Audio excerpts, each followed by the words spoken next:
Walang hiya talaga itong mga maliliit na buhayan ni Tamba, mga kababayan, no? Oh, etong mga sinasabing mga young goons. Oh, young guns daw, mga kababayan. Oh, lalong-lalo na itong lalaking may balbas na mukhang si Barabas. Oh, akalain mo, mga kababayan, si Sara Duterte pa daw mismo ngayon ang nang-aabuso sa legal na proseso, mga kababayan. Ginagawang illegal daw ang proseso sa impeachment.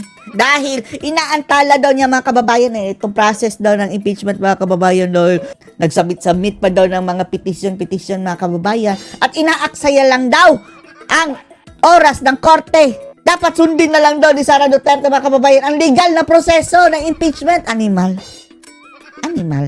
Sarap batukan ng ulol na ito, mga kababayan, no? Si Sara Duterte pa ngayon ang nang-abuso sa legal na proseso, na sila, mga kababayan, ang parang thief in the night na sa huling araw ng sesyon nagpasa ng impeachment, mga kababayan, ng pailalim.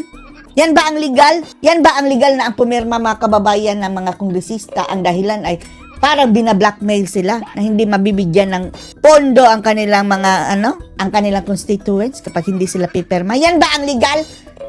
Si Sara Duterte, mga kababayan, karapatan niya na magpetisyon, mga kababayan, na questionin itong legality ng impeachment. Tapos siya pa ngayon ang nang-aabuso daw, mga kababayan, sabi ng ulol na ito. Panoorin niyo po.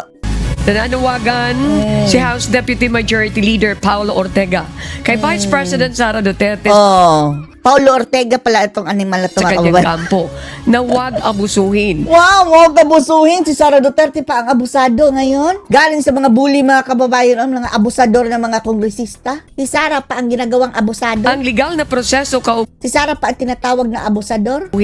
ang legal na proseso kaugnay ng impeachment. Iginiit niya na imbis harapin ang aligasyon ng korupsyon, Wow, aligasyon ng korupsyon. Naalin ang inyong ebidensya.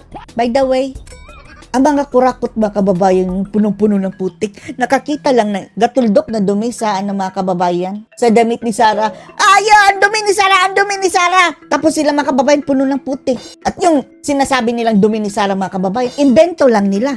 Sila pa talaga ang nagtapon nun. sinasayang umano ng kampo ng Vice Presidente ang oras ng korte.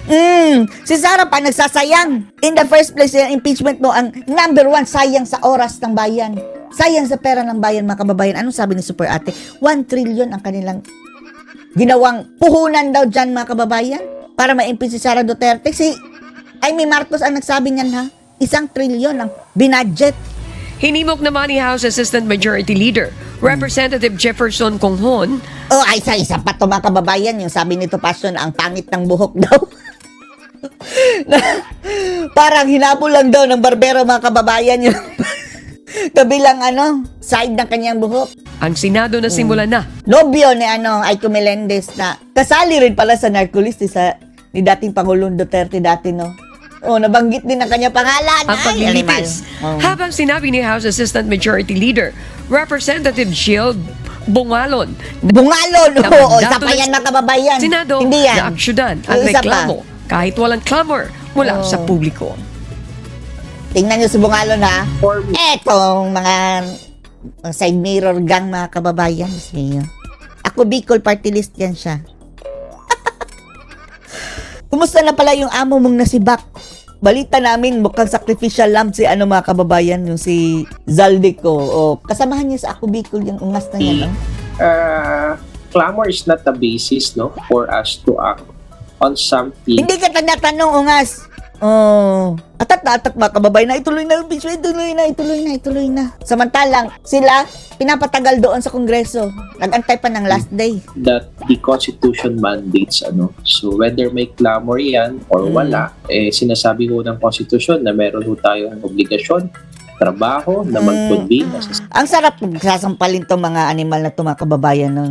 Sinasabi, trabaho namin ito, trabaho. Diyos mo. Ang totoong trabaho nyo ay yung taong bayan ang tinutulungan, hindi yung nanggigipit kayo ng inyong mga kalaban. Sitting as the Senate, as the sitting impeachment trial court. So, yun po Batang-bata pa, mga kababayan, no? Mataas na ang sungay. po yung ating pagbabasihan lang dito. No? Nonsense pa pinagsasabi, mga kababayan. Ang media naman, yan naman ang pinag-i-interview. Kung ano yung nakasad sa ating Constitution. Shut up! Ano masasabi niyo dito mga kababayan na si Sara Duterte pa daw ang abusado at nagsasayang daw ng oras ng husgado mga kababayan dahil sa kanyang mga petition. Ano masasabi niyo dito? Post your comments below.